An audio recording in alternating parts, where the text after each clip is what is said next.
I wasn't supposed to be there. The Velvet Crown Casino smelled like expensive cigars and desperation. Two things I knew nothing about. My best friend Mia had dragged me along because her date canceled, and she refused to waste a $300 dress. So there I was, a librarian from the South Side in borrowed Louboutins that pinched my toes, pretending I belonged among women dripping in diamonds. That's when I saw him. He stood at the high-stakes poker table like he owned every chip, every dealer, every breath in the room. Dark hair pushed back, jaw sharp enough to cut glass, and eyes, God, those eyes, black as the Chicago River at midnight. When he looked at me, I felt it in my spine. Not attraction, recognition. Like he'd been waiting. I should have walked away. Instead, I walked toward him. "You're shaking," he said, not a question. His voice was velvet wrapped around a threat. "I'm cold." "No," he smiled. Slow, dangerous, certain. "You're terrified. And you should be." I didn't know then that Dante Moretti ran the most powerful crime family in Illinois. I didn't know that sitting at his table would cost me everything I thought I wanted. I only knew that when he leaned close and whispered, "You're playing with my luck now, princess." Something inside me ignited. And I've been burning ever since. You will feel so many emotions in this mysterious love story I'm about to tell. Please support us by clicking subscribe to the channel. I've spent my whole life learning to disappear. It's a skill you develop when you're the girl whose mother drank breakfast from a bottle. The girl whose father left on a Tuesday and never came back. You learn to press yourself against walls, to make your footsteps silent, to become so small that the world forgets you exist. By the time I was 12, I could walk through a crowded room and leave no memory behind. But that night at the Velvet Crown Casino, I forgot everything I knew. Mia had wandered off to find champagne, leaving me adrift in a sea of sequins and smoke. The noise was overwhelming, chips clicking, laughter erupting, the constant electronic hum of slot machines crying for attention. I needed air. I needed quiet. I needed to find somewhere to hide until Mia was ready to leave. That's when I saw the table. It was tucked into an alcove, separated from the main floor by velvet ropes and two men in black suits who looked like they'd been carved from granite. The table itself was different from the others. Mahogany instead of felt, crystal glasses instead of plastic cups, and only 4 players instead of a dozen. Everything about it whispered private. Everything about it screamed, "Stay away." So naturally, I walked right toward it. I don't know what possessed me. Maybe it was the borrowed heels making me someone I wasn't. Maybe it was the 2 glasses of wine I'd had on an empty stomach. Or maybe, and this is what keeps me up at night, maybe some part of me already knew. Some part of me recognized him before I even saw his face. The granite men let me pass. I didn't understand why until later. I sank into the empty chair like it had been waiting for me, and that's when I felt it. The weight of his gaze. Not glancing, not curious. Studying.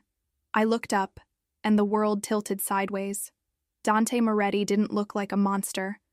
He looked like a fallen angel who'd made peace with his descent. Dark hair pushed back from a face that could have been sculpted by an artist who understood that true beauty requires sharp edges. A jaw that could cut glass, cheekbones that caught the light like weapons. And his eyes, God, his eyes. They were the color of midnight, of secrets, of every bad decision I'd ever made wrapped into one devastating stare. He was watching me like I was the equation he intended to solve. "You're at the wrong table." His voice was velvet over gravel, smooth and rough at once. I should have apologized. I should have stumbled away with burning cheeks and blamed the wine. That's what the old Clara would have done. The invisible Clara, the girl who pressed herself against walls, but she wasn't there that night. Maybe the other tables were at the wrong casino. The words came out before I could stop them. Something flickered across his face. Surprise? Maybe? Or the beginning of interest. The other players shifted uncomfortably, and I realized too late that I'd just talked back to someone important, someone dangerous. Interesting? One word. He said one word, and it felt like a verdict. The game continued. I didn't understand the rules, but I watched anyway, hypnotized by the rhythm of his hands as he manipulated the cards. Those hands, large, elegant, capable, hands that could create or destroy with equal ease. I wondered what they'd feel like against my skin, and the thought shocked me so deeply that I gasped. He heard it. Of course he heard it. The corner of his mouth lifted, just barely, and heat flooded my face. That's when the man beside me decided I was his lucky charm. He was older, drunk, sweating through his expensive shirt. He grabbed my wrist with fingers that felt like sausages, yanking me toward him with a laugh that smelled like whiskey and desperation. "Come on, sweetheart. Blow on my chips. Bring me some luck." I tried to pull away. His grip tightened. Panic fluttered in my chest. Familiar, old, the feeling of being small and trapped and completely powerless. Then the room went silent. Not quiet. Silent. Like someone had pressed mute on the entire universe. "Remove your hand." Dante hadn't moved, hadn't raised his voice. But something in the air had changed. Something primal and terrifying. The drunk man's face went pale, then gray, then a shade of white I'd never seen on living skin. He released me so fast I nearly fell. I didn't know she was... "I'm sorry, Mr. Moretti. I didn't realize..." "Leave." One word again. The man scrambled away, knocking over chips and glasses in his haste. The granite men appeared from nowhere and escorted him out. Within 30 seconds, it was like he'd never existed. Dante's eyes found mine. "Are you hurt?" I looked down at my wrist. Red marks bloomed where the man had grabbed me, already darkening toward purple. I'd had worse. I'd had so much worse. "I'm fine." That wasn't what I asked. His voice was different now. Still commanding. Still powerful. But underneath it, something else. Something that almost sounded like concern. I didn't know what to do with that. I didn't know what to do with any of this. "Clara!" Mia's voice cut through the tension like a knife. She appeared at the edge of the alcove, champagne sloshing, eyes wide as she took in the scene. Me at the private table, the scattered chips, the granite men, and most of all, the dark-eyed man who hadn't looked away from me once. "Oh my God, I'm so sorry. She's with me. She didn't mean to." "Clara, come on." She grabbed my arm, the same one that was already bruising, and I winced. Dante saw it. His jaw tightened almost imperceptibly. I let Mia pull me to my feet. I let her drag me toward the elevator. But at the last second, something made me turn back. He was still watching. Not the cards. Not the other players. Not the chaos I'd left behind. Just me. He stood slowly, deliberately, and buttoned his jacket with the precision of a man who never made accidental movements. Then he spoke, and his voice carried across the distance like it was meant only for my ears. "From now on, no one touches you." The elevator doors closed before I could respond. Mia was talking, asking questions, demanding explanations, her words tumbling over each other in a waterfall of confusion. But I couldn't hear her. I couldn't hear anything except the echo of those 7 words, branding themselves into my memory. "From now on, no one touches you." I didn't understand what it meant. I didn't understand that in one evening, I'd gone from invisible to claimed. From nobody to something far more dangerous, a fascination. But as the elevator descended and the casino's glitter faded behind us, I pressed my hand against the window and watched my reflection stare back at me. The girl I saw looked the same. Red hair, green eyes, borrowed dress, borrowed shoes. But something had shifted beneath the surface. Something had cracked open. And deep in my chest, in the place where I'd buried every feeling I couldn't afford to have, a single ember began to glow. He'd seen me. For the first time in my life, someone had actually seen me. I should have been terrified. I was. But underneath the fear, burning quietly alongside it, was something else entirely. Something that felt like the first breath after years of drowning. Something that felt like the beginning of everything. 3 days passed before I started to believe it had been a dream. The casino, the velvet ropes, the dark-eyed man who spoke like his words were law. All of it began to fade into the haze of wine and borrowed glamour. I went back to my life. My real life. The one with water stains on the ceiling and a radiator that coughed more than it heated. The one where I shelved books for 8 hours a day and came home to microwave dinners and silence. Normal. Safe. Invisible. Until the black car appeared. I noticed it on Thursday morning, parked across from the library where I worked. Sleek. Expensive. Windows tinted so dark they looked like mirrors. It was still there when I left for lunch. Still there when I came back. Still there when I locked up at 6 and walked to the train station with my coat pulled tight against the November wind. I told myself it was coincidence. Chicago was full of black cars. Then the roses came. 24 of them, blood red and impossibly perfect, delivered to my desk the next morning. No card, no note, just the flowers and the weight of a gaze I couldn't see but somehow felt against my skin. "Someone's got an admirer," my coworker Janine said, waggling her eyebrows. "Let me guess.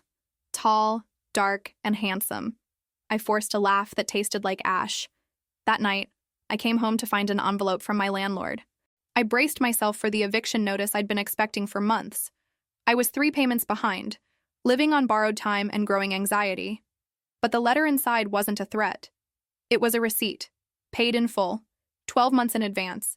My hands were shaking so badly I had to read it 3 times before the words made sense. And even then, I didn't believe them. I couldn't, because accepting what they meant would force me to accept something else entirely. That he'd found me. That he'd been watching. That the moment in the casino hadn't ended when the elevator doors closed. It was still happening. I spent the weekend jumping at shadows. Every footstep in the hallway made my heart seize. Every phone notification sent adrenaline flooding through my veins. Mia called twice, but I let it go to voicemail. How could I explain something I didn't understand myself? Monday morning, I confronted the car. I don't know where the courage came from. Maybe desperation, maybe exhaustion, maybe the ghost of my mother whispering that running never solved anything. I marched across the street in my practical flats and my second-hand coat and knocked on the tinted window with more force than I felt. It rolled down to reveal a man I didn't recognize. Middle-aged, weathered face, eyes that had seen things I couldn't imagine. Miss Ashford. He nodded like we were old acquaintances. "Mr. Moretti thought you might have questions?" "I don't have questions. I have boundaries. And your boss is crossing them. Mr. Moretti would like to explain in person.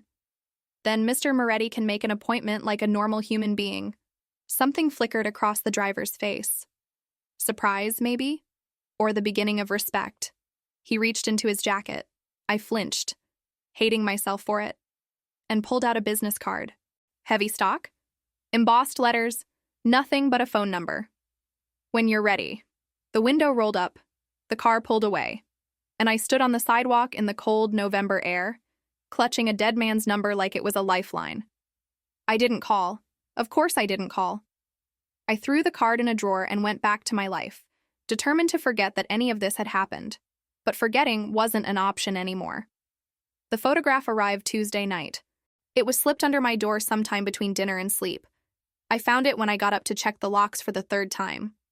A single image, printed on glossy paper, showing me at the casino in my borrowed dress. My face was circled in red marker.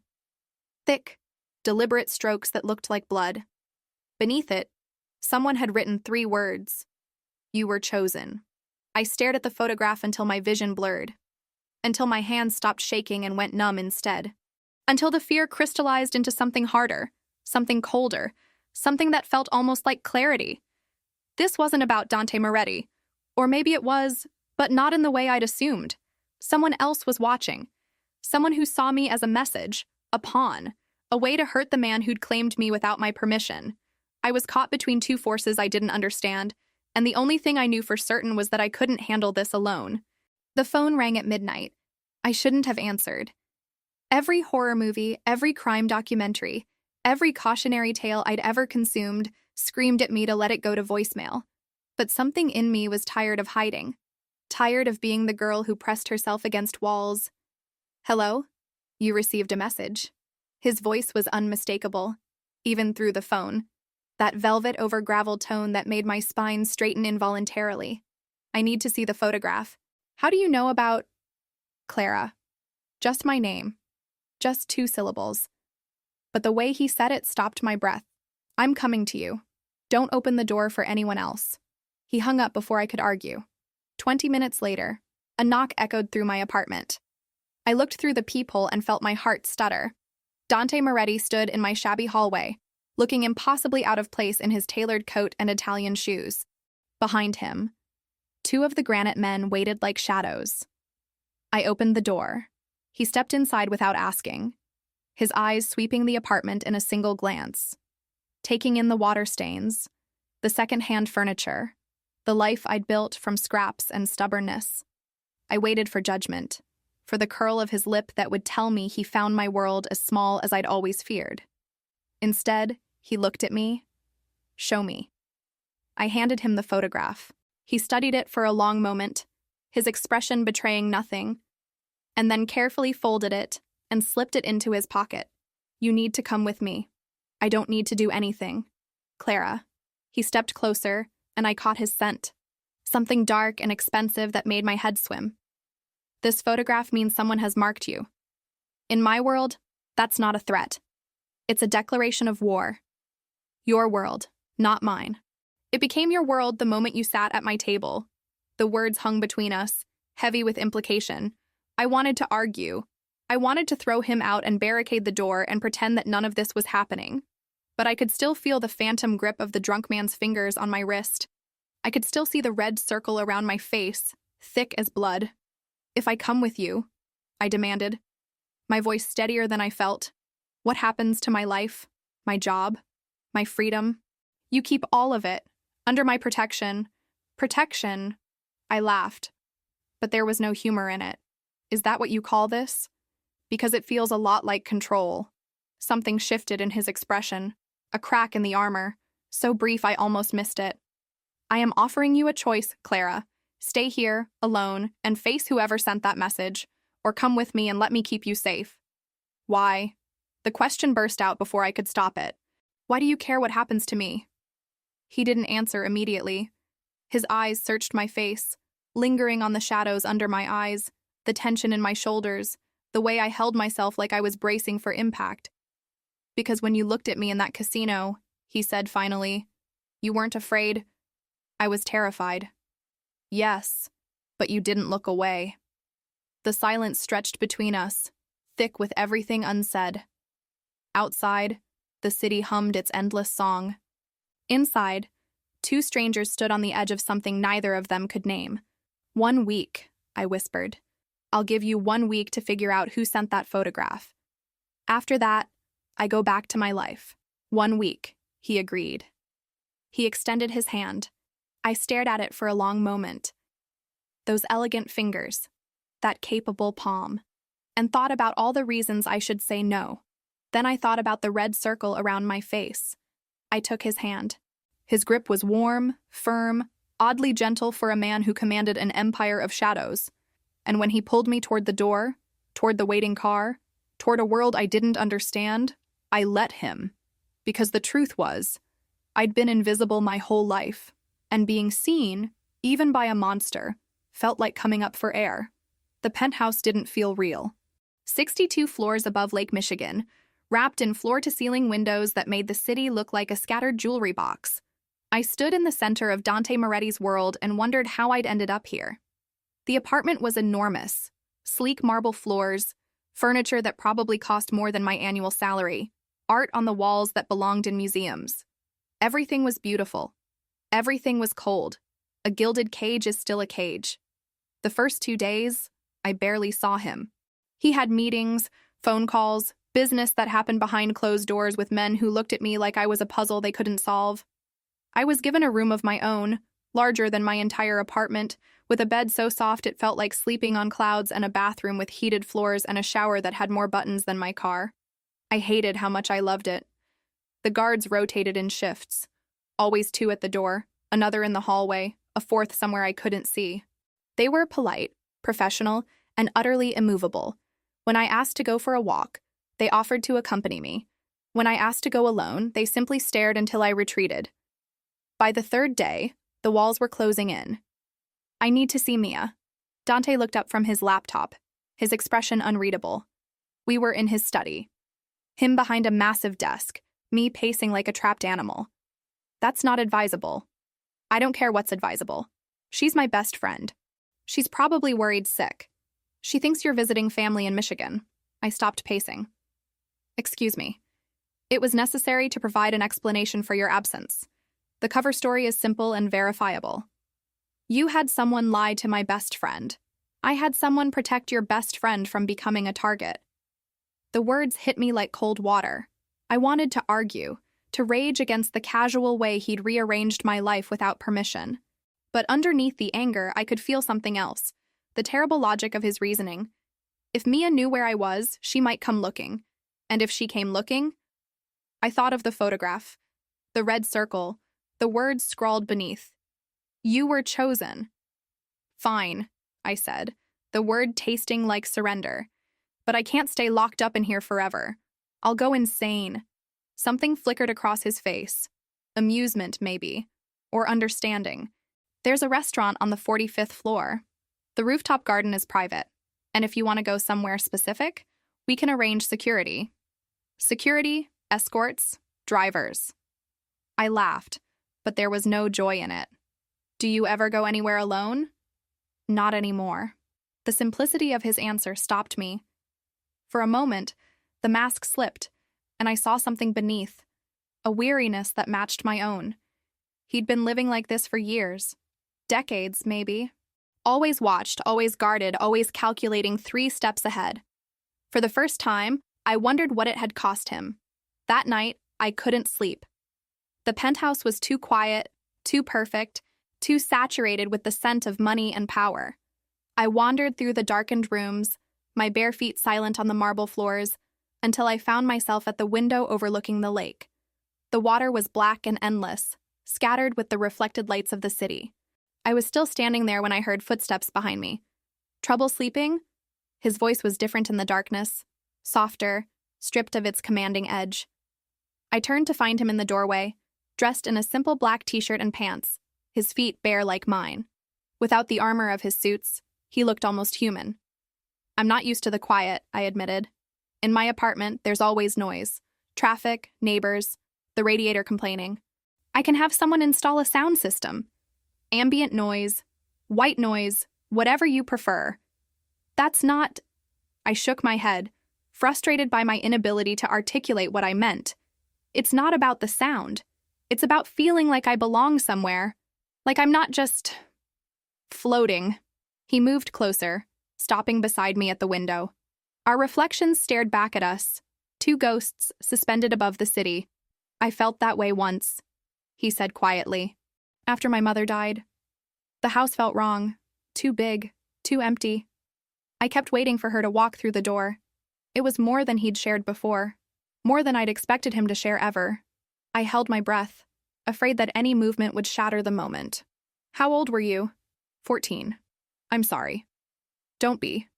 It was a long time ago. But the way he said it, flat, careful, rehearsed, told me it wasn't a long time ago at all. Some wounds don't heal. They just learn to hide. My mother drank, I heard myself say. The words came out without permission, rising from that locked place inside me where I kept all the things I never talked about. Started when my dad left. Got worse every year. By the time I was 10, I was the one taking care of her. Making sure she ate, putting her to bed, lying to the neighbors about why she missed work. I waited for the judgment, the pity, the careful distance that always appeared when people learned the truth about my childhood. Instead, he simply said, "That must have been lonely." 3 words, nothing profound, nothing pitying, nothing that tried to fix what couldn't be fixed. Just acknowledgement, just the simple recognition that I had survived something difficult. My throat tightened. I used to dream about being rescued, I whispered. Some prince showing up to carry me away from all of it. Stupid, right? The kind of fantasy you're supposed to outgrow. Why stupid? Because princes don't exist, and rescue doesn't either. In the end, the only person who could save me was me. He turned to look at me then, his dark eyes catching the city lights. And yet here you are. Here I am, I agreed, trapped in a tower with a dragon. Is that what I am? A dragon? I don't know what you are. The admission hung in the air between us. He was close enough that I could feel the warmth radiating from his skin, could smell that expensive cologne mixed with something underneath it, something human and real. I'm not going to hurt you, Clara. You can't promise that. No, he agreed. But I can promise that I will try very hard not to. It wasn't enough. It wasn't nearly enough. But standing there in the darkness with our reflections floating above the city, it felt like more honesty than I'd ever received from anyone. The next night, I slipped out. I know it was stupid. I know it was reckless. But Mia had texted me 17 times, increasingly frantic, and the guilt was eating me alive. I told myself I would just meet her for coffee, just 30 minutes. Just enough to prove I was alive, and then I'd come straight back. I made it 8 blocks before they found me. Not Dante's men, someone else. They cornered me in an alley behind a restaurant. 3 figures in dark clothes with faces hidden behind ski masks. My heart slammed against my ribs as I backed against the brick wall, searching desperately for an escape route. Relax. The leader's voice was casual, almost friendly. We're not going to hurt you. We just want to take some pictures. Pictures? For Mr. Moretti. To remind him what he has to lose. One of them pulled out a phone and started snapping photos. Me pressed against the wall. Me with terror written across my face. Me looking exactly like what they wanted. A victim. A weakness. A message. Tell Moretti we're coming for what's his. Then they were gone, melting into the shadows like they'd never existed. I stood in that alley for what felt like hours, shaking so hard my teeth chattered. By the time the black car screeched to a stop at the entrance, I could barely breathe. Dante emerged like a force of nature. His face was carved from ice, his eyes blazing with a fury that made the air around him crackle. He crossed the distance between us in 3 strides, his hands gripping my shoulders, running down my arms, checking for damage I couldn't feel. Are you hurt? No, they didn't. I told you not to leave without telling me. I know. I'm sorry. His arms wrapped around me. The movement was so unexpected, so utterly at odds with everything I knew about him, that I froze. He held me against his chest, one hand cradling the back of my head, and I could feel his heart pounding beneath my cheek. We stayed like that for a long moment. 2 people in a dirty alley, surrounded by shadows. They took pictures. I whispered against his shirt. They said they wanted to show you what you have to lose. His arms tightened almost imperceptibly. Then they don't understand anything, he murmured. Because I already know. I pulled back, searching his face. What do you mean? But before he could answer, his phone buzzed. He glanced at the screen, and something in his expression shifted, hardened into something cold and dangerous. What is it? He turned the phone so I could see. It was a photograph. Me at 12 years old, standing at my mother's funeral in a black dress too big for my skinny frame. I remembered that day with painful clarity. The gray sky, the cheap flowers, the handful of mourners who showed up out of obligation rather than grief. But there was something in the photograph I'd never seen before. A man standing at the edge of the cemetery, watching me. Do you recognize him? Dante asked. I stared at the face in the picture, something cold unfurling in my stomach. No. Are you sure? I've never seen him before. How is this possible? Who would have a picture from my mother's funeral? Dante's jaw tightened. Someone, he said quietly, who's been watching you for a very long time. I demanded answers the next morning. Sleep had been impossible after seeing that photograph. My 12-year-old self frozen in grief, watched by a stranger I'd never noticed. Every time I closed my eyes, I saw his face in the cemetery shadows. Every time I started to drift off, questions dragged me back to the surface. Who was he? How long had he been watching? And most terrifying of all, why? Dante was in his study when I found him, a cup of coffee growing cold beside untouched documents. He looked like he hadn't slept either. The realization softened something in my chest that I didn't want softened. I need to know everything, I said from the doorway. No more half-truths, no more protection through ignorance. If someone has been watching me since I was a child, I deserve to understand why. He studied me for a long moment, something shifting behind those dark eyes. Sit down. It wasn't a request, but it wasn't quite a command either. Something in between, an invitation wrapped in authority. I sat in the leather chair across from his desk and waited. What I'm about to tell you doesn't leave this room. Fine. I mean it, Clara. This information could get you killed faster than anything else I've exposed you to. Then maybe you should have thought about that before you decided I was yours to protect. The words came out sharper than I intended. But instead of anger, I saw something else flicker across his face. Respect, maybe. Or the beginning of it. Fair enough. He leaned back in his chair, his fingers steepled beneath his chin. My father built the Moretti family from nothing. He started as a runner for the Castellano organization, worked his way up, eventually broke away to form his own operation. By the time I was born, he controlled most of the legitimate business fronts in Chicago. Construction, shipping, restaurants. The illegal side was smaller but profitable. Gambling, mostly. Some protection. I listened without interrupting, sensing that this story had been locked inside him for a long time. My mother hated it. She came from money. Old money. Clean money. And she never understood why my father chose the life he did. But she loved him. Enough to stay. Enough to raise me in a world she despised. What happened to her? His jaw tightened almost imperceptibly. She was murdered when I was 14. A car bomb meant for my father. She was driving his car that day because hers was in the shop. The words landed like stones in still water. I thought of my own mother, her slow destruction, her chosen oblivion, and felt something shift between us. Different tragedies, same result. Children left behind to make sense of senseless loss. "I'm sorry," I whispered. My father never recovered. He became paranoid, violent, obsessed with finding who was responsible. It took him 3 years, but eventually he traced the bomb back to his former mentor, a man named Victor Castellano. The name meant nothing to me. But the way Dante said it, with a hatred so cold it burned, told me everything I needed to know. Victor had been like family. My father's teacher, his protector, his closest friend. When my father left to start his own operation, Victor took it as a betrayal. The bomb was his revenge. Did your father... I couldn't finish the question. Kill him? He tried. They met at a warehouse on the south side. My father went alone, against everyone's advice. Victor was waiting with 20 men. My father killed 8 of them before they brought him down. He died believing he'd failed. But Victor survived. Victor disappeared. For 15 years, no one knew if he was alive or dead. The Castellano organization fractured. Other families moved into the power vacuum. I took over what was left of my father's business and rebuilt it into something stronger.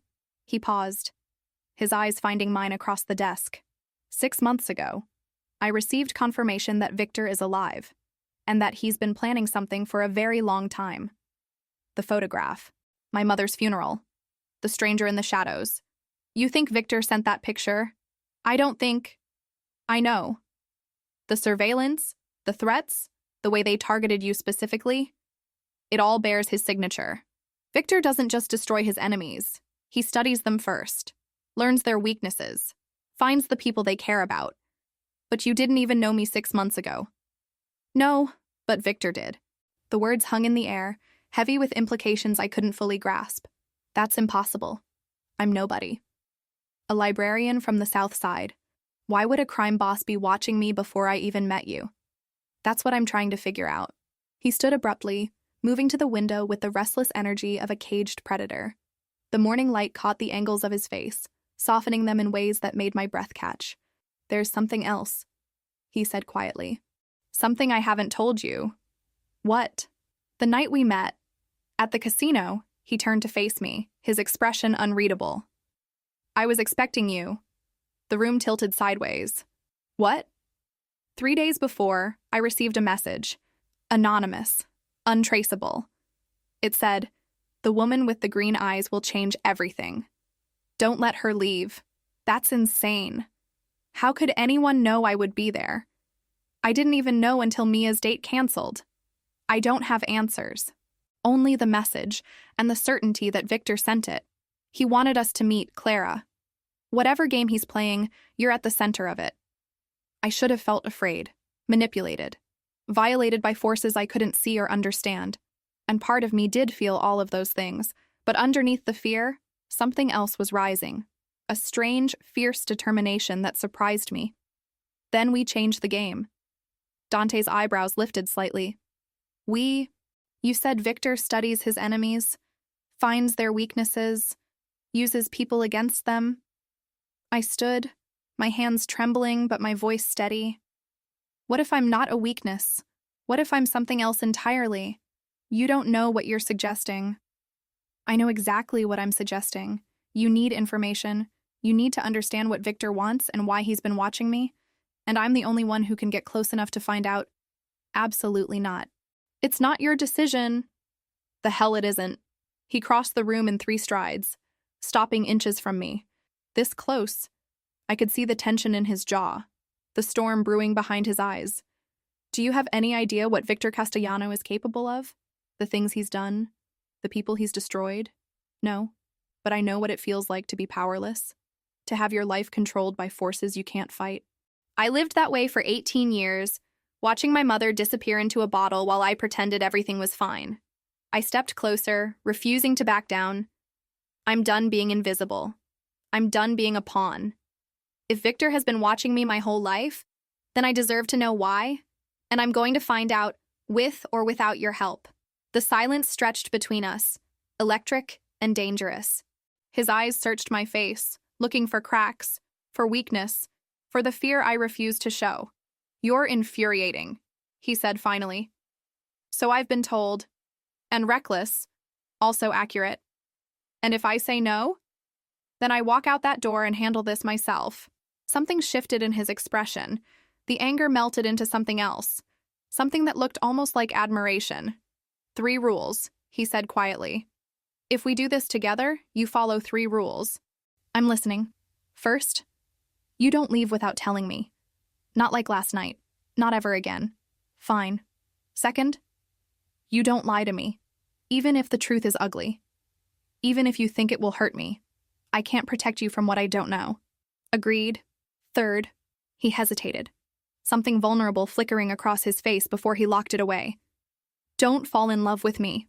The words landed like a physical blow.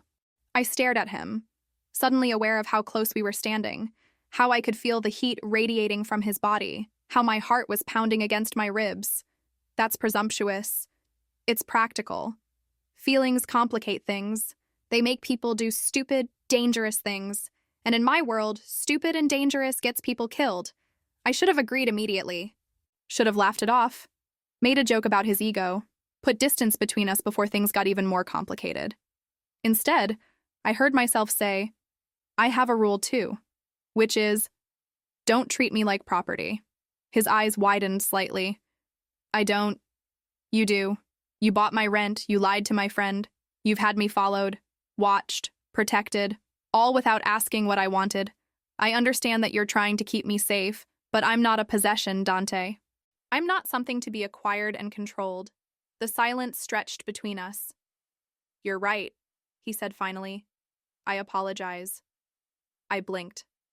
Of all the responses I'd expected, an apology wasn't on the list. Good. Then we have an understanding. We have an understanding. He extended his hand. I took it, feeling the warmth of his palm against mine, the strength of his fingers closing around my hand. The touch lasted a beat too long.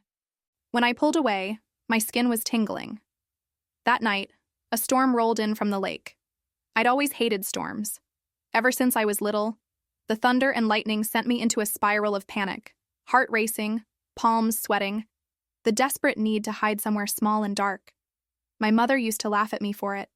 You're too old for this, Clara. Stop being such a baby. The power went out at midnight. I was in my room when it happened, reading by lamplight.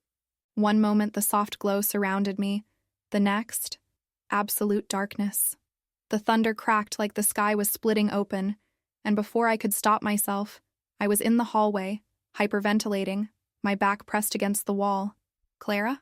His voice came from somewhere in the darkness. Footsteps approached. Careful and measured. I'm here, I managed. I'm fine. Just give me a minute. You're not fine. I can hear you breathing from here. Another crack of thunder. I flinched, hating myself for the weakness. Then I felt him beside me. Not touching, just there. A presence in the darkness, solid and warm.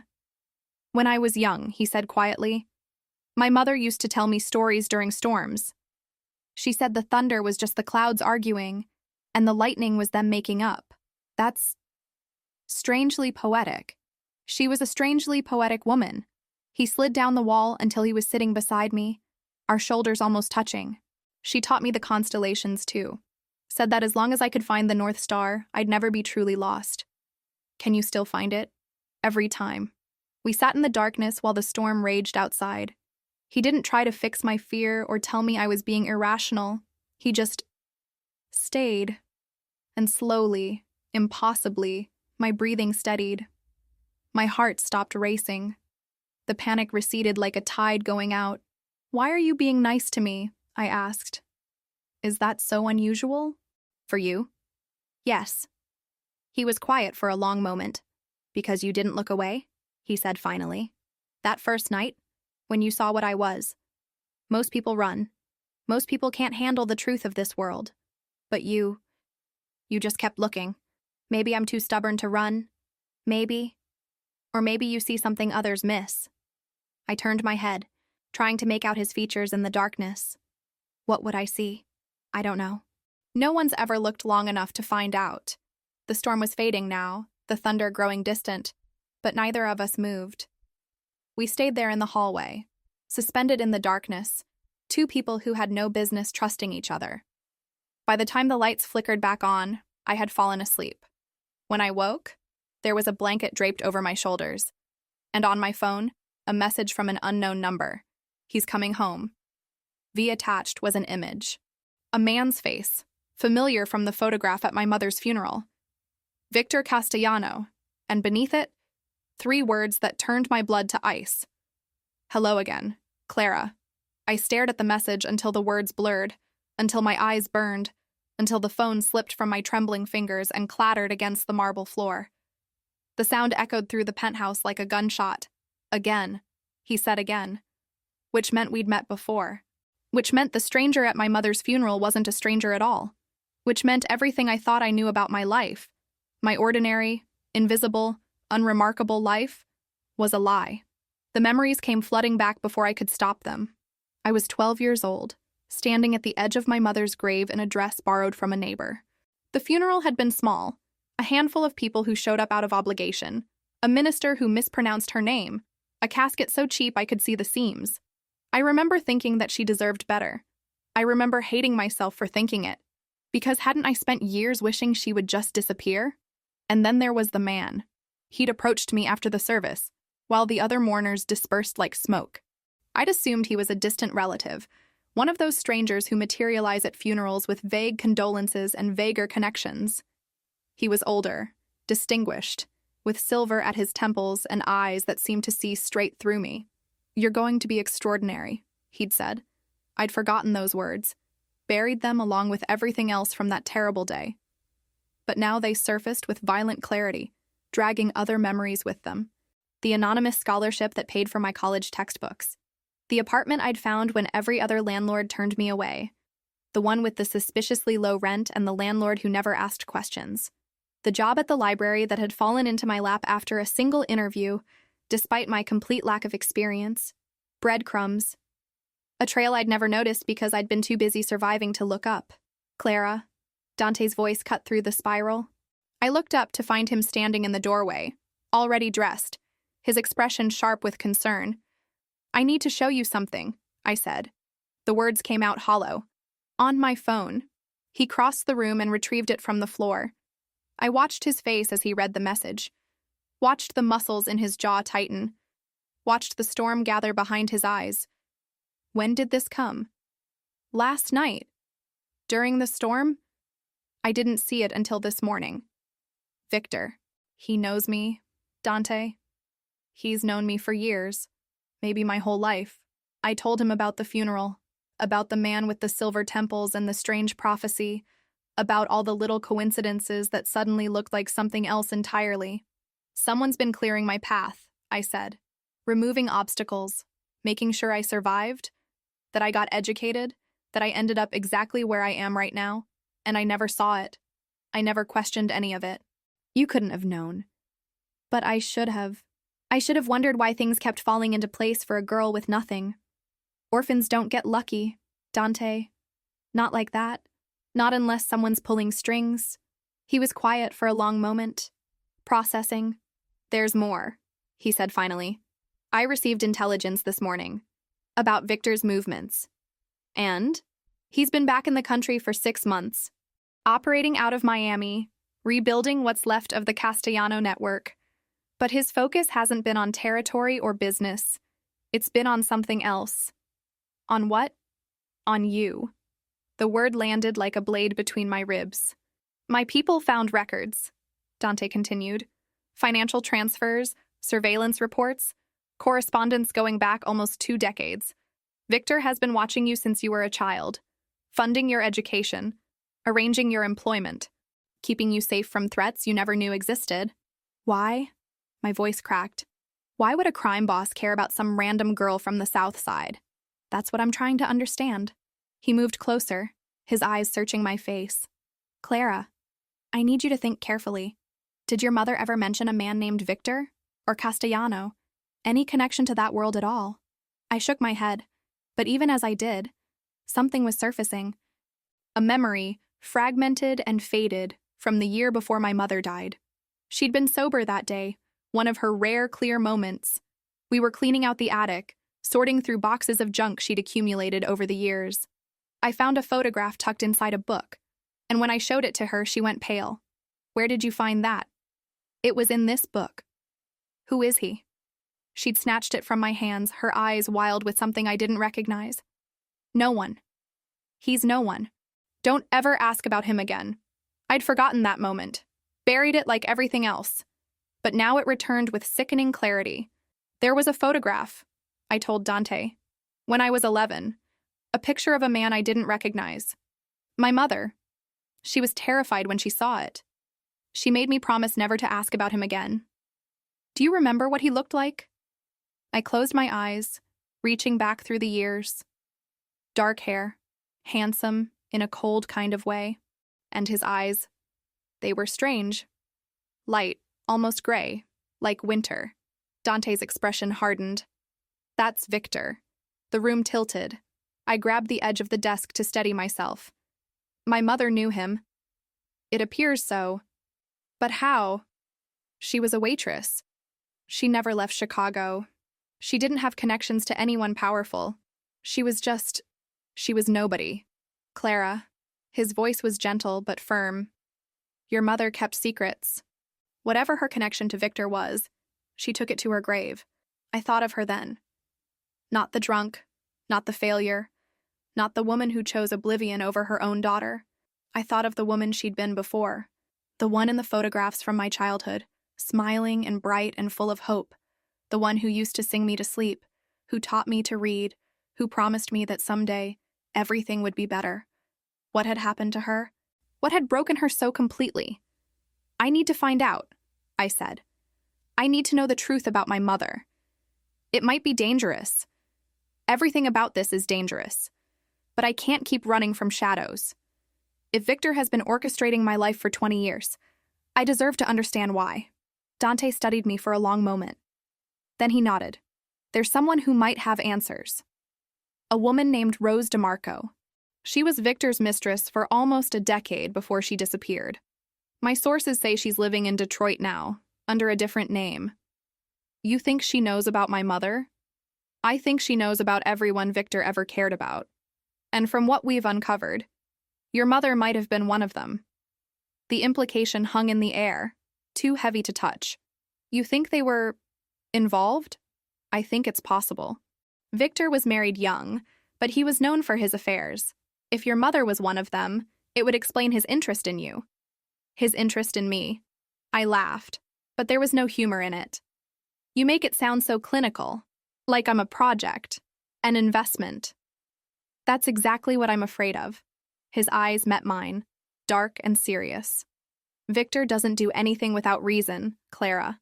If he's been shaping your life since childhood, it's because he wants something from you. Something he's been waiting a very long time to collect. The cold spread through me like poison. Then I need to find out what it is before he comes to collect. That night, I couldn't stop thinking about my mother. The memories I'd locked away came flooding back. Not the bad ones, not the drinking and the neglect and the slow collapse, but the ones from before. The ones I'd trained myself to forget because remembering hurt too much. She used to braid my hair every morning before school, her fingers gentle as she wove the strands together. She used to make up stories about princesses and dragons, about girls who saved themselves instead of waiting for rescue. She used to hold me during thunderstorms and tell me that I was braver than I knew. What had happened to that woman? I pulled out the box of her things I'd kept. The only box. the only remnants of a life that had ended long before her heart stopped beating. Old photographs, a few pieces of costume jewelry, a diary I'd never had the courage to read. Now I opened it. The entries were sporadic, spanning years. Mundane observations about weather and work and the tedious details of daily life. But buried among the ordinary, I found fragments of something else. He came again today. I told him I can't see him anymore. But when he looks at me, I forget all the reasons why not. The baby is growing. Sometimes I wonder what she'll look like, if she'll have his eyes. He says he'll leave her. He says we can start over, somewhere far away, where no one knows our names. I want to believe him. I was a fool. I was such a fool. And now Clara will pay the price for my weakness. I sat in the darkness, my mother's diary clutched against my chest, and finally understood. Victor Castellano wasn't watching me because I'd stumbled into his world by accident. He was watching me because I was his, my mother's great secret, my father's true identity, the man at the funeral, the stranger in the shadows, the ghost who had haunted my entire life. I was Victor Castellano's daughter, and I had just fallen into the orbit of his greatest enemy. The phone rang. Unknown number. I answered with shaking hands. I see you found the diary. His voice was exactly as I remembered. Smooth, cultured, patient. The voice of a man who had waited 23 years for this moment. You're my father. I prefer to think of myself as your architect. Everything you are, Clara, everything you've become, I built that. I shaped you into exactly what I needed. What do you need? A way back into the Moretti world? A weapon that Dante trusts completely. He laughed softly. You've exceeded every expectation. The way he looks at you. He has no idea what's coming. I won't help you destroy him. Oh, my darling girl, you already have. The line went dead. I sat motionless in the darkness, the diary still pressed against my heart, and felt everything I thought I knew crumble into dust. I was the trap. I'd been the trap all along. And Dante Moretti had no idea that the woman he was starting to care about had been designed, from the very beginning, to be his destruction. I didn't sleep that night. The diary lay open beside me, my mother's handwriting swimming before my eyes every time I tried to read it again. The words hadn't changed. They never would. But I kept hoping I'd misunderstood. That there was some other explanation, some innocent interpretation that didn't shatter everything I'd believed about myself. There wasn't. Victor Castellano was my father. My mother had loved him, been ruined by him, drunk herself into an early grave because of him. And I, the daughter she'd tried so hard to protect, had walked directly into his trap. By morning, I still hadn't decided what to do. Tell Dante the truth. That was the right choice, the honest choice. He deserved to know that the woman he'd brought into his home, the woman he'd started to trust, was the biological daughter of his greatest enemy. But every time I tried to form the words, Victor's voice echoed in my head. The way he looks at you. He has no idea what's coming. If I told Dante, would he believe that I hadn't known? Would he trust that I wasn't part of Victor's plan? That I was as much a victim as he was? Or would he see me as the threat I'd always been designed to be? I couldn't lose him. The realization hit me with the force of a physical blow. Somewhere in the chaos of the past week, Dante Moretti had become more than my protector. He'd become the first person in my life who saw me, really saw me, and hadn't looked away. I couldn't lose that, not when I'd only just found it, so I made a decision that would haunt me forever. I said nothing. The next 3 days passed in a blur of tension and pretense. I smiled when Dante looked at me. I laughed at dinner. I played the role of the woman I'd been before the phone call, before the diary, before the truth had cracked me open like an egg. He noticed something was wrong. Of course he did. Dante noticed everything. But when he asked, I blamed it on stress, on the photograph, on the weight of being watched by a man I didn't know.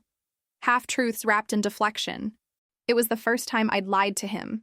It wouldn't be the last. On the 4th day, everything changed. I was in the library, one of the penthouse's many rooms I discovered during my exploration, when I heard the commotion, raised voices, running footsteps, the sharp crack of a door slamming against a wall. I moved to the hallway just in time to see Dante striding toward the elevator, flanked by 4 of his men. His face was a mask of cold fury. "What's happening?" He barely glanced at me. "Stay here." "Dante, what's—" I said, "Stay here." The elevator doors closed before I could argue. I stood in the empty hallway, my heart pounding, and tried to make sense of what I'd seen. Something had happened. Something terrible.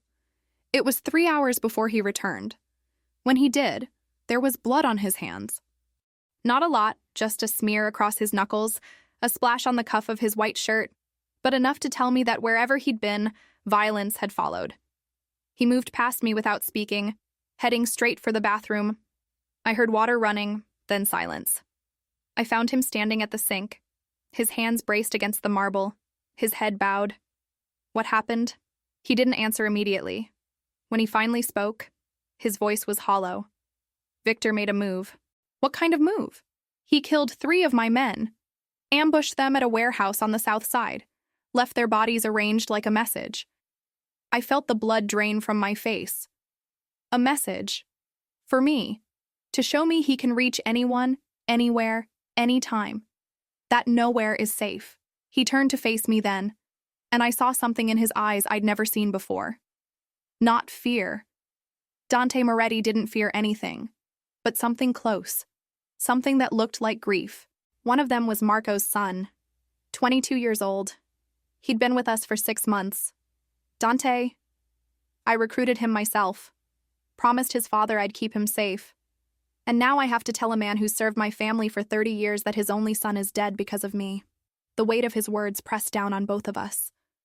I wanted to reach for him, to offer comfort, but I didn't know if I had the right. Not when Victor's blood ran through my veins. Not when the man responsible for this carnage was my father. "This isn't your fault," I said. The words tasted like ash. Everything that happens in my world is my fault. That's what it means to lead. He moved past me into the bedroom, stripping off his stained shirt with sharp, angry movements. I watched from the doorway as he threw it in the trash, as he pulled on a fresh one, as he rebuilt himself piece by piece into the man the world expected him to be. "What are you going to do?" I asked. "What I have to do.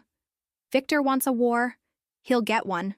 But this time, it ends with him in the ground." The coldness in his voice frightened me more than anything I'd heard before. This wasn't the man who'd held me during a thunderstorm, who'd told me stories about his mother's constellations. This was the Mafia boss, the killer, the monster everyone warned me about, and yet, even now, I couldn't look away. The retaliation came 2 nights later. I wasn't supposed to see it. Dante had gone to great lengths to shield me from the violent reality of his world, conducting business behind closed doors, speaking in coded language when I was near. But that night, sleep eluded me, and I wandered the penthouse in search of something. Water, air, escape from my own thoughts. That's when I heard the screams. They came from somewhere below, muffled but unmistakable. Human sounds of pain and terror that turned my blood to ice. I followed them to a door I'd never noticed before, tucked into a corner of the hallway, and discovered it led to a service elevator. I should have walked away. I should have returned to my room and pretended I'd heard nothing. But something in me, that reckless, stubborn part that had walked toward Dante instead of away, needed to know. The elevator deposited me in a basement I didn't know existed. Concrete walls, flickering fluorescent lights, the smell of copper and fear hanging thick in the air. I moved through the shadows, following the sounds, until I reached a door that stood slightly ajar. Inside, I saw Dante. He stood before a man bound to a chair, his sleeves rolled up to his elbows, his expression utterly blank. 2 of his men flanked him, and on a table nearby lay an array of implements I couldn't look at directly. The bound man was sobbing, pleading, his words tumbling over each other in a desperate cascade. "I didn't know. I swear to God. I didn't know what Victor was planning. Please, you have to believe me." "I believe you," Dante said calmly. "That's not why you're here. Then why are you doing this?" "Because Victor needs to understand what his actions cost. He took 3 of my men. I'm going to take everything from him, starting with everyone who ever carried his name." The screaming started again. I stumbled backward, my hand pressed against my mouth to contain the sound clawing at my throat. This was what protection meant. This was the truth beneath the velvet and the marble and the gentle hands that had held me through a storm. Dante Moretti wasn't just a dangerous man, he was death itself, wrapped in beautiful packaging. I made it back to my room before I collapsed. My legs gave out the moment the door closed behind me, and I sank to the floor, shaking so violently I could hear my teeth chattering. The sounds from the basement echoed in my mind, the screams, the wet noises I refused to identify, the terrible calm of Dante's voice. This was the man I'd been falling for, the man I'd defended, trusted, allowed into the wounded places of my heart. This was my father's enemy. And my father was the architect of all of it. The deaths, the violence, the cycle of blood that never seemed to end. Victor had killed Dante's mother. Dante had spent his entire life preparing to return the favor. And I was caught in the middle, the unwitting pawn in a game that had started before I was born. I thought of the 3 men who'd died at the warehouse, the 22-year-old with his whole life ahead of him, the father who would never recover from his grief. I thought of my mother, drinking herself to death because she couldn't escape the choices she'd made. I thought of Dante, standing in that basement with blood on his hands and ice in his eyes. And I finally understood what Victor had meant. You've exceeded every expectation. He'd known this would happen. Known that I would see the violence, that it would horrify me, that it would create a wedge between me and the man I was supposed to destroy. Victor was playing chess while everyone else played checkers, and I was just another piece on his board. But he'd miscalculated. Because seeing Dante's darkness didn't make me hate him. It made me grieve for him, for the boy who'd lost his mother, for the man who'd been forged in blood and vengeance, for the heart that still beat somewhere beneath all that armor. I couldn't save him. I wasn't naive enough to believe that love could undo decades of damage. But I could refuse to be Victor's weapon. I could choose my own path, even if it led somewhere I couldn't see. The next morning, the news broke. Federal agents had raided one of Dante's properties. 3 men were arrested. Evidence was seized, documents, photographs, financial records that could bring down the entire Moretti operation. Evidence that Victor had planted. The headlines screamed Dante's name. The talking heads speculated about his involvement in unsolved murders, his ties to organized crime, his history of violence, and buried in the coverage, a single detail that made my heart stop. The evidence included a photograph. Me, standing at the window of the penthouse, circled in red marker. The reporter's voice droned on, speculating about my identity, my connection to the Moretti family, whether I was a victim or a willing participant. But I wasn't listening anymore. Because I finally understood. Victor had orchestrated everything. The meeting at the casino, the threats, the surveillance. He'd wanted me to end up here, in Dante's world, in Dante's home. And now he'd exposed us both, ensuring that whatever happened next would be splashed across every news outlet in the country. I was the key to Dante's destruction, and I was the only one who could save him.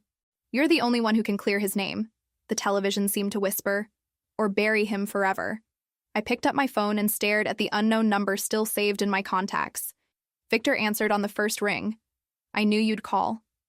Meet me, tonight. Alone. And why would I do that? Because I have something you want. Something you've been waiting 23 years to claim. Silence on the other end. Then, a soft laugh. My darling girl. I've been waiting for you to say that. He gave me an address. I memorized it. And as I hung up the phone, I felt something shift inside me.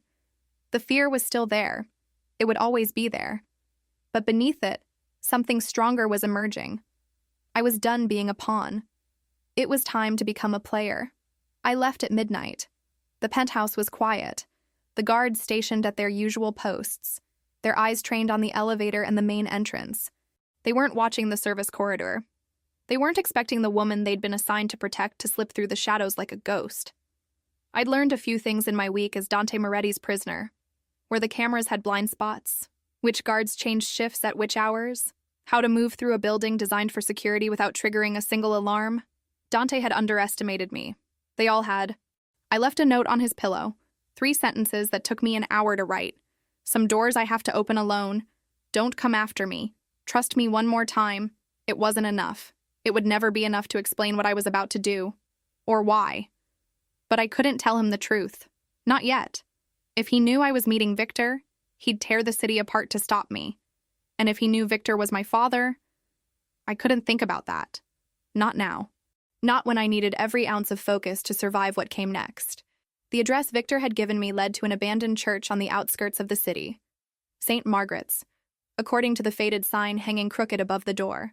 It had been beautiful once. Soaring Gothic architecture, stained glass windows, a bell tower that reached toward heaven. Now it was a skeleton, gutted by time and neglect, its windows shattered and its walls covered in graffiti. A fitting place to meet a monster. I pushed through the heavy wooden doors and stepped into darkness. The nave stretched before me, empty pews coated in dust, moonlight streaming through the broken windows to cast fractured patterns on the floor. At the far end, where the altar once stood, a single figure waited. Victor Castellano looked exactly as I remembered. Silver at his temples, cold gray eyes, a face that might have been handsome once, before whatever lived behind it had twisted it into something else. He wore a dark suit, impeccably tailored, and stood with his hands clasped behind his back like a man surveying his kingdom. Clara. His voice echoed through the empty space, warm and welcoming, as if we were meeting for Sunday brunch. My beautiful girl. You have no idea how long I've waited for this moment. I stopped halfway down the aisle, maintaining distance between us. I'm not your girl. Biology would disagree. Biology doesn't make a father. Presence does. Care does. You're just a stranger who happened to contribute some DNA. Something flickered across his face. Irritation, quickly masked. He wasn't used to being challenged. Wasn't used to people refusing to play along with whatever script he'd written in his head. I understand your anger, he said smoothly. I do. You grew up without me, without knowing who you truly were. That must have been difficult. Difficult. I laughed, but there was no humor in it. My mother drank herself to death because of you. I spent my childhood raising myself, wondering why I was never enough to make her want to stay sober. And you were out there the whole time, watching, manipulating, treating my life like a chess game. I was protecting you. From what? From this. He gestured broadly, encompassing the church, the city beyond, the world he inhabited, from the violence and the blood and the endless cycle of revenge. I wanted you to have a normal life, Clara, a chance to become something better than what I am. So you funded my education, arranged my apartment, made sure I ended up at that library. Yes. And then you engineered a meeting with Dante Moretti and sent me into the heart of everything you supposedly wanted to protect me from. His smile faltered. That was necessary. Necessary for what? He was quiet for a long moment, studying me with those cold gray eyes. I could see him recalculating, adjusting whatever strategy he'd planned based on my refusal to cooperate.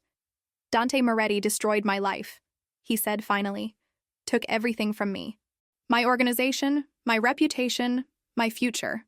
I spent 15 years in exile, rebuilding from nothing, waiting for the moment I could return. Dante didn't destroy your life.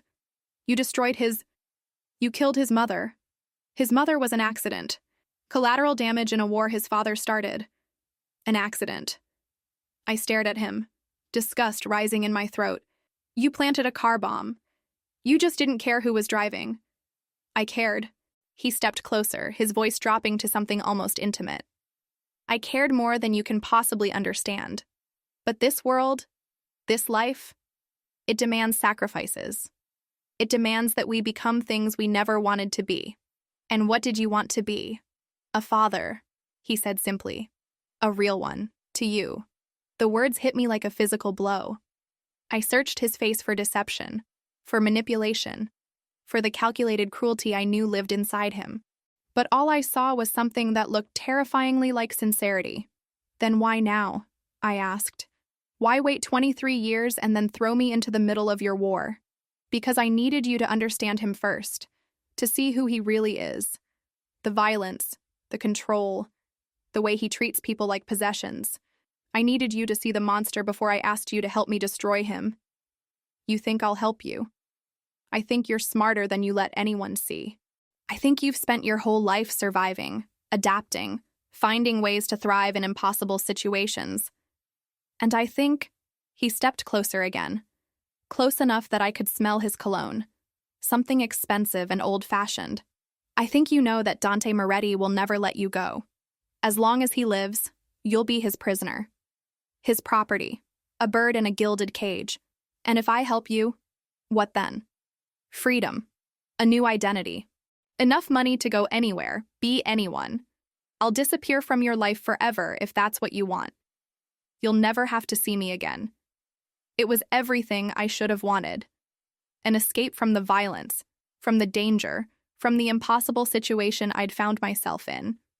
All I had to do was betray the man I was falling in love with. What do you need from me? Victor's eyes gleamed with triumph. Information. The location of his safe houses, his financial records, the names of his allies. With your access, you could gather everything I need to bring him down legally. The FBI is already circling. I made sure of that. One more push, and Dante Moretti spends the rest of his life in federal prison. Not dead? I considered it. But death is too quick, too merciful. I want him to suffer the way I suffered. Alone. Forgotten. Watching everything he built crumble to dust. He reached into his jacket and pulled out a small device, a thumb drive, sleek and silver. This contains software that will copy everything on his computers. All you have to do is plug it in and let it run for 60 seconds, then walk away. I stared at the drive in his hand. And if I refuse? Then I'll have to take a more direct approach, one that will be significantly messier for everyone involved. His voice hardened.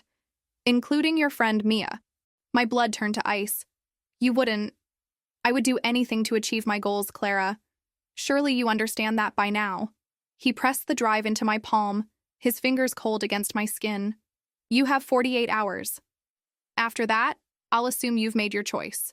He turned to leave, his footsteps echoing through the empty church. I watched him go. My hand clenched around the drive so tightly my knuckles ached. Victor. He paused at the door. I have a question. Ask, did you love her? My mother? Did you actually love her? Or was she just another pawn in your game? For a long moment, he didn't respond. When he finally spoke, his voice was different, quieter, stripped of its polished charm. I loved her more than I've ever loved anything in my life. And losing her broke something in me that will never heal. Then he was gone, swallowed by the darkness, leaving me alone in the ruins of a church with a choice I didn't know how to make. I stood there for what felt like hours. The weight of the thumb drive in my hand felt like a grenade, like a promise, like a betrayal waiting to happen.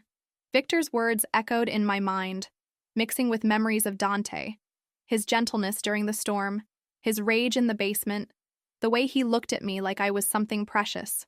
Two men, two monsters, both claiming to want to protect me, both willing to destroy anything in their path, and me, caught in the middle, forced to choose between them. But as I stood in the darkness, something else began to surface. Not fear, not confusion.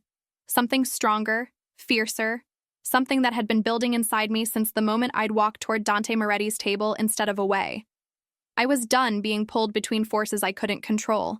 I was done being a victim, a pawn, a prize to be won. Victor thought he knew me.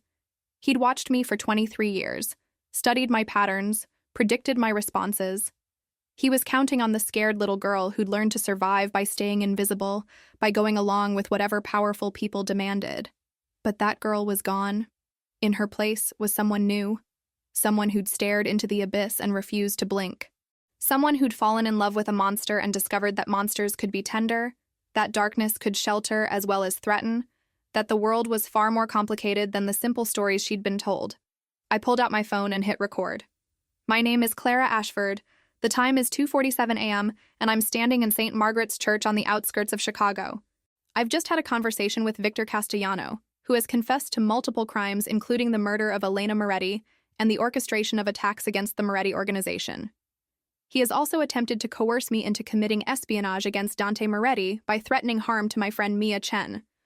I spoke clearly, calmly, laying out everything Victor had said, every threat, every admission, every detail that could be used against him. When I finished, I saved the recording and slipped the phone back into my pocket. Then I looked at the thumb drive still clutched in my other hand. Victor had given me a weapon against Dante. But weapons could be turned against their makers. All I needed was the courage to pull the trigger. I was halfway to the door when they found me. 3 men, emerging from the shadows like smoke. Victor's men. I recognized the cold efficiency in their movements, the predatory calm in their eyes. They'd been waiting here the whole time, watching, making sure I didn't do exactly what I'd just done. Miss Ashford? The leader's voice was polite, almost apologetic. I'm afraid Mr. Castellano would like you to remain here for a while longer. I thought I had 48 hours. Plans change. They moved toward me and I backed away, my heart hammering against my ribs. The exit was too far. The windows were too high. I had no weapon, no training, nothing but desperation and a recording that could destroy everything Victor had built. He's my father, I said, hating the tremor in my voice. He won't hurt me. Mr. Castellanos' instructions were very specific. The man pulled out a phone, his expression blank. You're not to leave this building under any circumstances, and you're to hand over any recording devices immediately. They knew. Of course they knew. Victor hadn't survived this long by being careless. I backed up another step, and my heel caught on a loose stone. I stumbled, caught myself on a broken pew, and felt splinters dig into my palm. Please, I whispered. Please, just let me go. I'm sorry, Miss Ashford. Truly. He reached for me. And then the world exploded. The church doors burst open with a crash that shook dust from the rafters. Gunfire erupted, sharp, precise, deadly. Victor's men scattered, returning fire, their shouts swallowed by the chaos. Through the smoke and the noise, I saw him, Dante. He moved like violence given form, cutting through Victor's men with a cold efficiency that made my breath catch. 2 of his guards flanked him, but he didn't need them. He was a force of nature, unstoppable, terrifying, beautiful in his fury. In seconds, it was over. Victor's men lay motionless on the church floor. Dante stood in the center of the nave, his chest heaving, his eyes finding mine through the settling dust. I told you not to come after me, I whispered. You should know by now. His voice was rough, ragged, barely controlled. I don't follow orders. He crossed the distance between us in 3 strides and pulled me against him, his arms wrapped around me, crushing me against his chest, and I felt his heart pounding against my cheek. Wild, desperate, alive. I thought I'd lost you, he murmured into my hair. When I woke up and found that note, I thought, I know. I'm sorry. Why, Clara? Why would you come here alone? I pulled back far enough to see his face. The mask was gone. In its place was something raw, something vulnerable, something that looked terrifyingly like love. Because I had to, I said. Because Victor is my father. The words fell between us like stones into still water. I watched the shock ripple across his features, the disbelief, the confusion, the dawning horror. Your father, he had an affair with my mother. Before you ask, I didn't know. Not until a few days ago. And I should have told you. But I was afraid. Afraid you'd think I was part of his plan. Afraid you'd... Clara? I recorded everything. My voice cracked. Everything he said. Every threat. Every confession. I was going to bring it to you. I was going to... Clara? He cupped my face in his hands, forcing me to meet his eyes. I don't care who your father is. You should. He's the reason your mother is dead. He's the reason. And you, Dante interrupted gently, are the reason I finally have a way to stop him. He brushed his thumb across my cheek, catching a tear I hadn't realized I'd shed. You came here alone to gather evidence against your own father, to protect me, to protect both of us. Why? The question hung in the air, heavy with everything unsaid. And in that moment, standing in the ruins of a church with blood on the floor and chaos echoing around us, I finally admitted the truth I'd been hiding even from myself. Because I love you. The words came out broken, terrified, barely louder than a whisper. I waited for him to pull away, to realize that loving Victor Castellanos' daughter was impossible, to remember all the reasons this could never work. Instead, he kissed me. It wasn't gentle, it wasn't soft. It was desperate and fierce and full of everything we'd both been afraid to feel. His hands tangled in my hair, his mouth claiming mine, and I kissed him back with everything I had. When we finally broke apart, both of us gasping, his forehead rested against mine. "I told you not to fall in love with me," he murmured. "I never was very good at following rules." A sound outside. Sirens approaching, the world rushing back in. Dante pulled away, his expression hardening into command. "We need to go. Victor will know his men failed. He'll retaliate. I have the recording. Everything he confessed. Then we end this, tonight." He took my hand, his grip warm and certain, and led me toward the door. Behind us, the church settled back into silence, a mausoleum to the violence that had passed through its walls. Ahead of us, the final battle waited. And for the first time since this all began, I wasn't afraid, because I wasn't fighting alone anymore. The war ended, not with a bang, but with a whisper.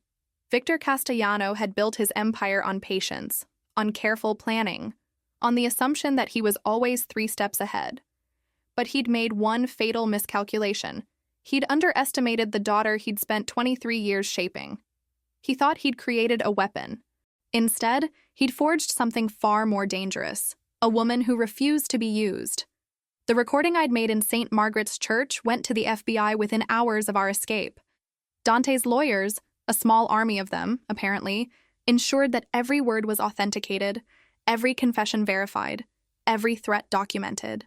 Victor had been so certain of his control over me that he'd spoken freely, arrogantly, never imagining that the scared little girl he'd been watching would turn his own words into a noose. The arrests began at dawn. I watched from the penthouse windows as news helicopters circled the city, their cameras trained on federal agents swarming Victor's properties. His network crumbled like a house of cards, decades of careful construction undone in a matter of hours. Associates flipped, eager to trade information for leniency. Bank accounts were frozen. Safe houses were raided. By noon, Victor Castellano was in federal custody. He'd tried to run, of course, tried to disappear the way he had 15 years ago, slipping through the cracks in the system he'd learned to manipulate. But this time, there were no cracks. This time, every avenue of escape had been sealed, by Dante's people, by the FBI, by a coalition of enemies who'd waited years for this moment. They found him at a private airstrip on the outskirts of the city, boarding a plane that would never take off. The footage played on every news channel. Victor in handcuffs, his silver hair disheveled, his expensive suit wrinkled, his cold gray eyes blazing with impotent fury. I made myself watch. I needed to see him diminished. Needed to witness the moment when the ghost who'd haunted my entire life became just a man, flawed, mortal, defeated. I needed to know that the shadow he'd cast over me was finally, irrevocably, gone. When the cameras caught his face, something twisted in my chest. Not sympathy. I was far past that. But something like grief. Not for the man he was, but for the father he might have been. For the life we might have had if he'd made different choices, loved differently, been someone other than who he was. I mourned the possibility. Then I let it go. Dante found me still standing at the window, my forehead pressed against the cool glass. "It's over," he said quietly. "I know. How do you feel?" I turned to face him. He looked exhausted, dark circles under his eyes, tension carved into the lines of his face. He'd been awake for nearly 48 hours, coordinating with lawyers and agents, managing the chaos that Victor's arrest had unleashed. But underneath the exhaustion, I saw something else. Peace. For the first time since I'd met him, Dante Moretti looked like a man who wasn't waiting for the next attack. "I don't know how I feel," I admitted. "Relieved, I think, and sad, and angry, and free. Free. Is that strange? He was my father. I should feel something more than this." "You feel exactly what you should feel." Dante moved closer, his hand finding mine. "He may have been your father by blood, but he was never your family. Family doesn't manipulate. Family doesn't threaten. Family doesn't treat the people they love like pieces on a chessboard. Then what does family do? They show up." His thumb traced circles on my palm. "They stay, even when it's hard, even when it hurts. They choose you, over and over again, every single day." I thought of my mother, not the drunk, not the failure, but the woman who'd tried so hard to protect me from the truth. She'd made terrible choices. Yes. But she'd also kept Victor's secret for 23 years, had drunk herself into oblivion rather than expose me to his world, had loved me enough to destroy herself. It wasn't healthy, it wasn't right, but it was, in its own broken way, a kind of love. I want to visit her grave, I said. My mother's. I haven't been since the funeral. I'll take you. Whenever you're ready. Today, I need to tell her it's over, that she can rest now. Dante nodded. No questions asked. That was one of the things I'd come to love about him. His understanding that some things didn't require explanation. Some things just needed to be done. We drove to the cemetery in silence. It was a gray afternoon, the sky heavy with clouds that threatened rain, but never delivered. The cemetery was quiet, peaceful, a small patch of green on the edge of the city where the noise of traffic faded to a whisper. I hadn't been here in 11 years. Hadn't been able to face the memories, the guilt, the tangled mess of emotions that my mother's death had left behind. But I was different now. Stronger. Ready to face the ghosts I'd been running from. Her grave was simpler than I remembered. A small headstone, weathered by time, with just her name and dates carved into the granite. Margaret Rose Ashford, 1971-2012. Beloved mother. I'd chosen those words myself, 16 years old and drowning in grief, wanting so desperately to believe they were true. Now I knew they were. I knelt in the grass, my fingers tracing the letters of her name. Hi, Mom. The words came out rough, scraped raw by years of silence. I know it's been a long time. I'm sorry I was angry at you for so long, for leaving, for giving up, for not being strong enough to stay. But I understand now. I understand what you were carrying, what you were trying to protect me from. Dante stood a few paces back, giving me space. I could feel his presence like a warm hand on my shoulder. Supportive, patient. There. He's gone now. Victor. They arrested him this morning. He's going to prison for a very long time, maybe forever. He can't hurt anyone else. He can't hurt me. I pressed my palm flat against the cold stone. I met someone. Mom. Someone who sees me. Really sees me. The way you used to before everything fell apart. He's not perfect. He's done terrible things. Things I'm still learning to understand. But he's trying. And so am I. A single tear slid down my cheek, warm against my cold skin. I forgive you. For all of it. The drinking, the secrets, the way you left me to figure everything out alone. I know you did the best you could with what you had, and I want you to know. I turned out okay. Better than okay. I survived. I found someone to love. I found myself. I leaned forward and pressed my lips to the top of the headstone. Rest now, Mom. You kept your promise. You kept me safe. The clouds finally broke as I stood, a light rain misting down from the gray sky. Dante was beside me in an instant, his arms sliding around my waist. Are you all right? I think so. For the first time in a long time, I think I really am. We stood there in the rain, two people who had no business finding each other, holding on as if letting go would mean drowning. And maybe it would have. Maybe we were each other's lifelines, thrown across the churning waters of our pasts. Or maybe we were just two broken people who'd finally found someone willing to help them heal. The weeks that followed were strange and quiet. Without Victor's shadow looming over us, life took on a rhythm I'd never experienced before. I moved out of the penthouse, not because Dante asked me to, but because I needed to prove to myself that I could stand on my own. I found a small apartment in a neighborhood that felt like home, with a view of the lake and neighbors who smiled when they passed me in the hall. Dante didn't argue. He understood, the way he always seemed to understand, that my independence was something I'd earned through years of struggle and couldn't surrender without losing a part of myself. But he was there, every day, in ways both large and small. Morning coffee delivered to my door, evening walks along the waterfront, long conversations that stretched into the night, filling the spaces between us with words we'd both been afraid to speak. I learned the truth about his world, not the sanitized version he'd shown me before, but the full, brutal reality. The violence that had shaped him, the choices he'd made to survive, the bodies he'd buried, literally and figuratively, on his climb to power. It should have horrified me. Part of it did. But I'd seen enough darkness in my own life to recognize that monsters weren't born, they were made, one trauma at a time. And Dante Moretti, for all his sins, was trying to be something different. For me, for us, for the future we were slowly, carefully building together. The trial came 6 months later.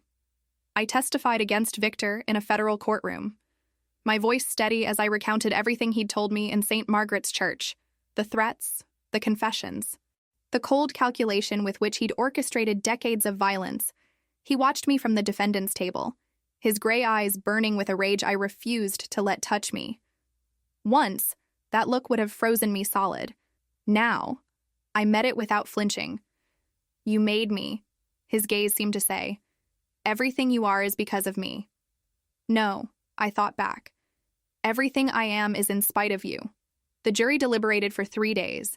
When they returned with a guilty verdict on all counts, I didn't feel triumph. I didn't feel vindication. I just felt finished. Like a book I'd been carrying for too long had finally been closed. Victor was sentenced to life in federal prison without possibility of parole. As the guards led him away, he turned to look at me one last time. You could have been a queen, he said. You could have had everything. I have everything, I replied. Just not from you. They took him through a door that locked behind him with a sound like finality. I never saw him again. 1 year to the day after we met, Dante took me back to the Velvet Crown Casino. I didn't recognize it at first. He'd renovated it completely, transformed it from a den of smoke and desperation into something brighter, cleaner, almost elegant. The velvet ropes were gone. The private tables had been removed. In their place was an open floor filled with laughter and light. What is this? I asked, turning to face him. A new beginning. He took my hands in his dark eyes warm with something I'd learned to recognize as love. I'm done with the old world, Clara. The violence, the darkness, all of it. I've spent the last year dismantling everything my father built. Going legitimate. Becoming someone who deserves you. You always deserved me. No. His voice was fierce, certain. But I'm going to spend the rest of my life trying to... He reached into his pocket and pulled out a small velvet box. I'm not asking you to marry me. Not yet. I know you need more time, and I'll wait as long as you need. But I want you to have this. He opened the box to reveal a ring. Not a diamond, but an emerald. The exact color of my eyes. Simple. Beautiful. Perfect. It belonged to my mother, he said quietly. She told me once that I should give it to someone who made me want to be better. Someone who saw past the monster to the man underneath. Tears blurred my vision as he slid the ring onto my finger. You saved me, Clara. Not from Victor. Not from my enemies, but from myself. You showed me that there's more to life than power and revenge. That there's something worth fighting for beyond survival. Dante, you don't have to say anything. He pressed his lips to my forehead. Just know that whatever happens next, wherever this road takes us, I'm yours. Completely. Forever. I wrapped my arms around him and held on, feeling his heartbeat against my chest, strong and steady and alive. A year ago, I'd been invisible. A ghost drifting through a life that felt like it belonged to someone else. I'd believed that safety meant staying small, that survival meant never being seen, that love was something that happened to other people. Braver people, luckier people, people who hadn't been broken the way I had. I'd been wrong about all of it. Love wasn't about luck. It was about choice. The choice to stay when everything screamed at you to run. The choice to trust when trust had only ever brought you pain. The choice to open your heart, knowing full well that it might be shattered, and deciding that the risk was worth it. I'd made that choice over and over again, through fear and doubt and darkness. And standing there in the casino where it all began, with an emerald ring on my finger and a dangerous man's arms around me, I knew I would make it again. Some love stories end with happily ever after. Ours ended with a beginning. The beginning of a life built not on secrets and manipulation, but on truth, on trust, on two people who had every reason to destroy each other, choosing, instead, to heal. I used to dream about being rescued, about some prince showing up to carry me away from the mess of my life. Now I know better. Rescue doesn't come from princes. It comes from within. From the moment you decide that you're worth fighting for, from the courage to step out of the shadows and into the light, even when the light is terrifying, I rescued myself. And along the way, I found someone willing to walk beside me, not behind me, not ahead of me, beside me. That's the love story no one tells you about. The one where two broken people learn to hold each other's pieces together. The one where the monster and the maiden discover they're not so different after all. The one where the girl who spent her whole life being invisible finally, irrevocably, allows herself to be seen. My name is Clara Ashford, and this is how I learned to live. If you made it to the end of this story, let us know in the comments which city you're watching from, and click the yellow bell to subscribe to the channel and support us. Keep the adventure going by clicking on the suggested video on your screen.